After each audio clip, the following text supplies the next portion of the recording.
Welcome students. We are continuing our syllabus. Now we are going to start our chapter 5 in history. Chapter title When People Rebel. And our topic will be 1857 and after. Main students, previously we have read already what happened in cities, what happened in countryside, and after that what happened with tribals. So these all history we have read already. अब इसका परिणाम क्या होगा?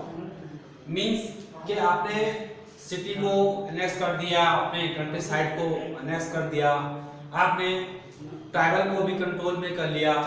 पूरी तरह से जब सब लोगों को कंट्रोल में ब्रिटिश कर चुके थे तो उसके बाद एक रिएक्शन उसका आया। धीरे धीरे विद्रोह होते रहे, कहीं कहीं पर जैसे जैसे जिसकी ताकत थी वैसे वैसे विद्रोह होते रहे, लेकिन एक कम्युनिटी लेवल पर एक कॉमन जो एक रिवोल्यूशन था, जो एक रिवोल्ट था, वो 1857 में आकर के एक जबरदस्त विद्रोह के रूप में सामने आता है। इसकी हम बैकग्राउंड पढ़ेंगे और इसके बाद क्या क्या चेंजेस हुए हैं इसके बारे में हम आज पढ़ेंगे इस चैप्टर में।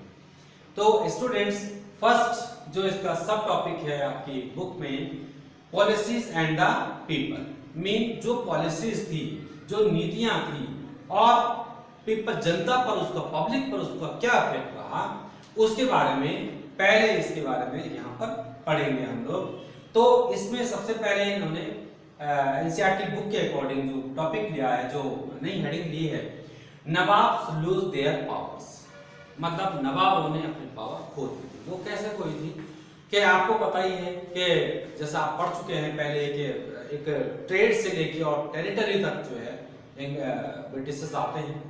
धीरे धीरे वो जाकर के जब सत्ता तक पहुंचते हैं तो वहां पर जो सत्ता में बैठे हुए शासक थे, रूलर थे, नवाब थे, उनके जमींदार थे और लोग थे, सारे लोगों को धीरे धीरे उन्होंने कंट्रोल कर दिया और उन सबके ऊपर उन्होंने डिफरेंट तरीके से जो है उन्होंने उनको प्रतिबंधित कर दिया। अपने ताकत के बल पे, अपनी शक्ति के बल पे उनको अपने पूरी तरह से कंट्रोल कर दिया। तो मतलब वो फ्रीडम उनके पास नहीं रही, चाहे वो राजा रहे, रूलर रहे हों, चाहे वो नवाब रहे हों, चाहे और कोई सेना के बड़े अधिकारी रहे हों, इनके ऊपर उनकी उतनी फ्रीडम नहीं रह पाई। तो कहीं ना कहीं इन लोगों के अंदर भी ब्रिटिशर्स के प्रति एक रोष था, एक गुस्सा था और इसका परिणाम फिर इसमें 1857 में सामने आता है पहली बार। दूसरा, पीजेंट्स एंड द सिपाही। पीजेंट्स मींस किसान। किसानों का शोषण ब्रिटिशर्स से होता हुआ रूलर तक, रूलर से नवाब तक, और नवाब से अल्टीमेटली जब पीजेंट के ऊपर लोड आया या टैक्स के रूप में या अन्य दबाव के रूप में, तो अल्टीमेटली किसान भी परेशान हो गया। सारा का सारा सोर्स का तो इनकम सोर्स तो किसान ही था ना, फार्मर था, पीजेंट था। पीजेंट अब परेशान हो गया, इतने टैक्सेस आ गए, कोई हेल्प नहीं होती थी गवर्नमेंट से, चाहे कोई ड्राट आ जाए, चाहे कोई कैलामिटी आ जाए, कुछ कोई भी जब पीजेंट को हेल्प नहीं होती थी तो पीजेंट परेशान हो गया। उसके ऊपर केवल टैक्स के लिए ही उसका शोषण किया जाता था, बाकी उसके हेल्प के नाम पर उसको कोई भी चीज प्रोवाइड नहीं की जाती थी। तो सिपाही भी परेशान हो गया, वो पीजेंट परेशान हो गया। यहाँ से जो सिपाही थे हमारे, जो देश के सैनिक थे, जो सेना में भर्ती होते थे, कि अब ब्रिटिश सेना हो गई थी तो ब्रिटिश के सिपाही थे। ब्रिटिश के कुछ तो ब्रिटेन से मंगाए गए सिपाही थे, उनके जो अपने अंग्रेज सिपाही थे, और ज्यादातर सिपाही की संख्या हमारे भारतीय सिपाही की संख्या थी। लेकिन सिपाही एक जैसे नहीं थे, भले वो ड्यूटी एक जैसे करते थे, लेकिन उनकी सैलरी में बहुत ज्यादा अंतर हुआ करता था। इसके अलावा बहुत सारी जो भेदभाव किया जाता था इन सिपाहियों के साथ, हमारे भारतीय सिपाही के साथ और ब्रिटिश सिपाही के साथ बहुत भेदभाव किया जाता था। इवन हमारे सिपाहियों से, भारतीय जो सोल्जर हैं, उनसे अंग्रेज सिपाही अपने घर का काम भी करवाते थे, अपने कपड़े तक दिलवाते थे, जूते तक दिलवाते थे। बहुत मतलब उनका कोई ऑनर था ही नहीं सिपाहियों जैसा। जबकि अंग्रेज सिपाही को बहुत ज्यादा सैलरी मिलने के अलावा पूरी फैसिलिटी मिलती थी। तो इसलिए इस भेद के लिए सिपाही भी वहां पर नाराज हो गए थे। और इसके अलावा जो बड़ी बातें आई है यहाँ पे बाद में कि हमारे सिपाहियों को हमारे जो मैथोलॉजी है, जो इंडियन मैथोलॉजी है, उसमें ये मानते थे कि भाई विदेशों में नहीं जाना, समुद्र पार नहीं करना है। तो बाद में जब इनको समुद्र पार करना पड़ा, जबरदस्ती समुद्र पार करना पड़ा, जिन्होंने मना किया उनको पनिश किया गया। बाद में एक नियम ही लाया गया कि जो भी सिपाही भर्ती होगा उसको कहीं भी दुनिया में भेजा जा सकता है, क्योंकि आपकी जानकारी में होगा ही कि अंग्रेजों का जो शासन था, सत्ता थी, वो बहुत बड़े भूभाग में थी, वर्ल्ड के बहुत बड़े भूभाग में थी, तो कहीं से भी कहीं सैनिक को जाना पड़ता था। तो बाद में उन्होंने उसमें कानून ही ले आया कि किसी भी सिपाही को भर्ती होने के बाद कहीं भी भेजा जा सकता है। इसीलिए हमारे सिपाही परेशान थे, भेदभाव सिपाहियों के साथ था ही।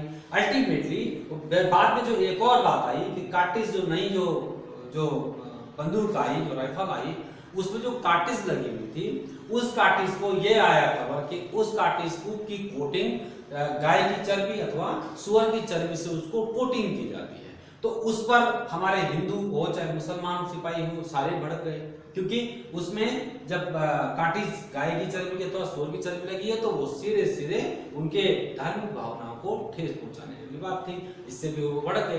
तो ये जो सिपाहियों का विद्रोह था, इसका मूल कारण ये रिस्पॉन्स टू रिफॉर्म्स, मीन जो सामाजिक परिवर्तन थे, सामाजिक जो सुधार थे, वहां से भी एक उसका बैड इम्पैक्ट ही आया। क्योंकि हमारे समाज में, ये तो सही बात है, हमारे भारतीय समाज में बहुत सारी उस समय जो परंपराएं थी, जैसे सती प्रथा थी, बाल विवाह था, विधवा विवाहों का विरोध करना था, वो सब जो गलत चीजें थी, अंग्रेजों ने उसको सुधारने की कोशिश की, इसमें कोई दो राय नहीं, उन्होंने ये चीजें अच्छी की थी। लेकिन तत्कालीन जो समाज था, तत्कालीन जो प्रभावशाली समाज था, उसने इसका विरोध किया था, क्योंकि सती प्रथा लोग अपने इज्जत का सवाल समझते थे, विधवा पुनर्विवाह को लोग सामाजिक धार्मिक रूप से या व्यवहारिक रूप से बुरा मानते थे, कन्या विवाहों का जल्दी सी छोटी उम्र में बाल विवाह करवाते थे, उसको सुरक्षा के दृष्टि से करवाते थे। तो काफी हद तक लोगों ने इसका विरोध किया। तो ये सामाजिक रूप से भी अंग्रेजों की एक तरह से उस दौरान उसको विरोध में चला गया कि इन्होंने हमारे जो परंपराएं थी, चाहे वो गलत ही थी, लेकिन तत्कालीन समाज में उसको इतनी ज्यादा उसको बढ़ावा दिया गया था कि लोग उसका, जब अंग्रेजों ने उसको रोका तो इन्होंने सोचा कि ये हमारे धार्मिक भावनाओं पर भी अब कटाक्ष कर रहे हैं, हमारी धार्मिक भावनाओं को तोड़ मरोड़ रहे हैं। तो इसका परिणाम ये हुआ कि सामाजिक जो रिफॉर्म थे वो भी अंग्रेजों के, ब्रिटिशर्स के खिलाफ हो गए। तो हर लेवल से, कहने का मतलब ये है, हर तरह से अंग्रेजों के खिलाफ जो माहौल बन गया, जो माहौल क्रिएट हो गया, वो हर, चाहे प्रेजेंट हो, चाहे पब्लिक हो, चाहे सिपाही हो, चाहे और दूसरा तबका हो, सारे के सारे अंग्रेजों के खिलाफ हो गए। और परिणाम का अल्टीमेटली जो एक साथ बाद में जो गुस्सा फूटा, वो 1857 का रिवोल्ट के रूप में हमारे सामने इतिहास में आता है।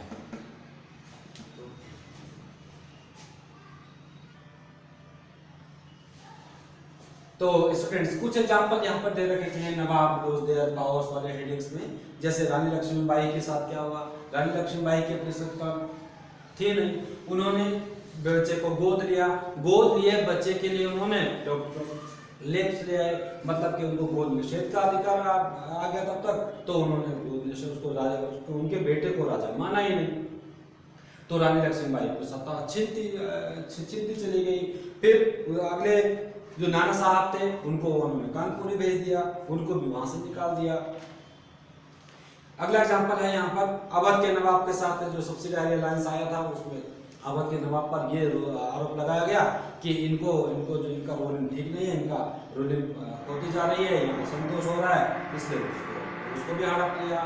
फिर यहाँ पर एक जो दिल्ली में बैठे हुए थे जो शासक थे बहादुर शाह जफर, उनको पहले ही घोषणा कर दी लॉर्ड डलहौजी ने कि भैया इसके बाद, माने जफर के बाद, बहादुर शाह जफर के बाद किसी को भी राजा नहीं माना जाएगा और इनकी फैमिली को लाल किले से बाहर भगा दिया जाएगा, यानी इनको लाल किला खाली करना पड़ेगा।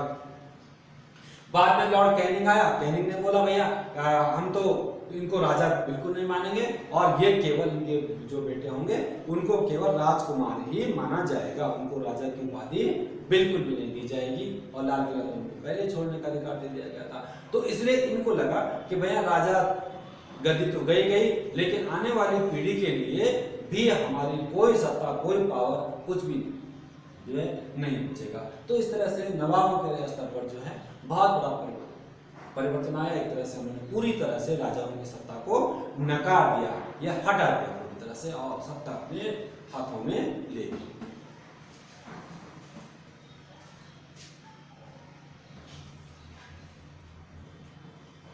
स्टूडेंट्स, आफ्टर दिस मीन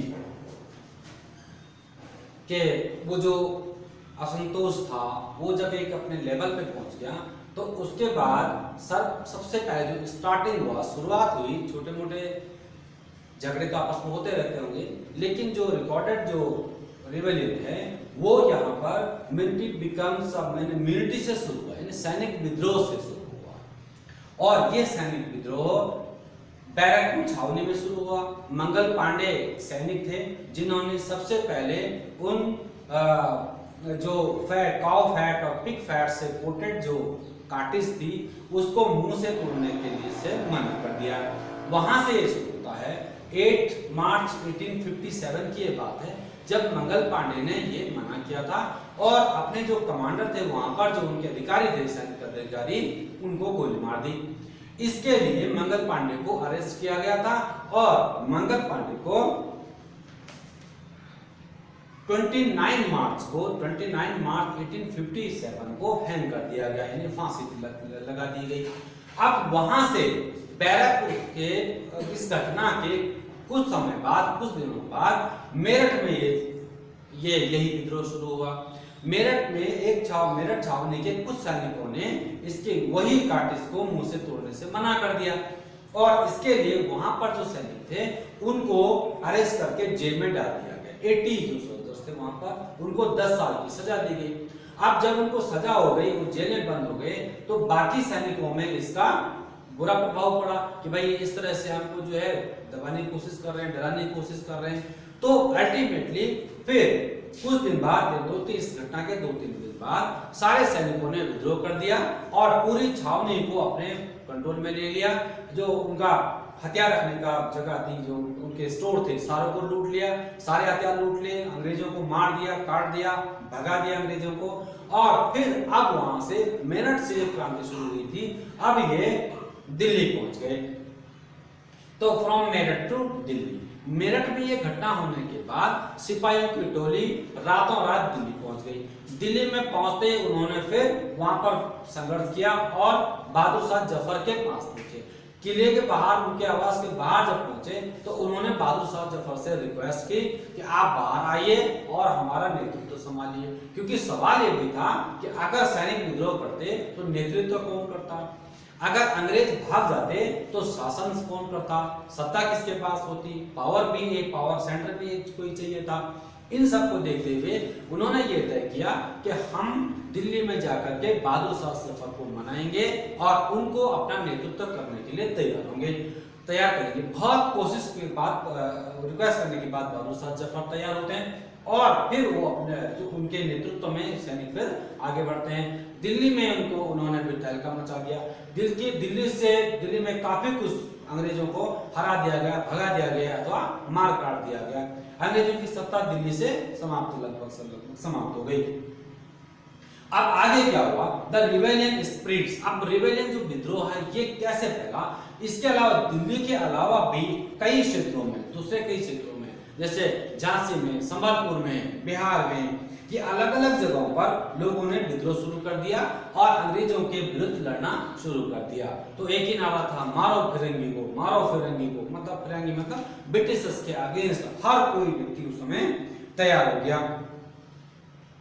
इसके अलावा यहाँ पर लखनऊ में ब्रिटिश कादिर जो उसका नवाब वाजिद अली शाह का सन था, उन्होंने विद्रोह किया था। और इनकी मदद थी बेगम हजरत महल, इन्होंने वहां पर लखनऊ में विद्रोह का नेतृत्व किया था। झांसी की रानी लक्ष्मीबाई झांसी में विद्रोह कर ही रही थी, उन्होंने भी खूब वहां पर अंग्रेजों को मारा भगाया।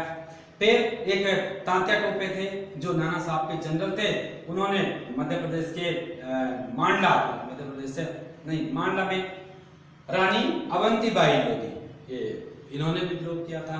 तो इस तरह से हर जगह पर बहुत अनेक, खास करके नॉर्थ इंडिया में बहुत अनेक जगहों पर छोटे छोटे विद्रोह करके लोगों ने अंग्रेजों को मारना, काटना और भगाना शुरू कर दिया।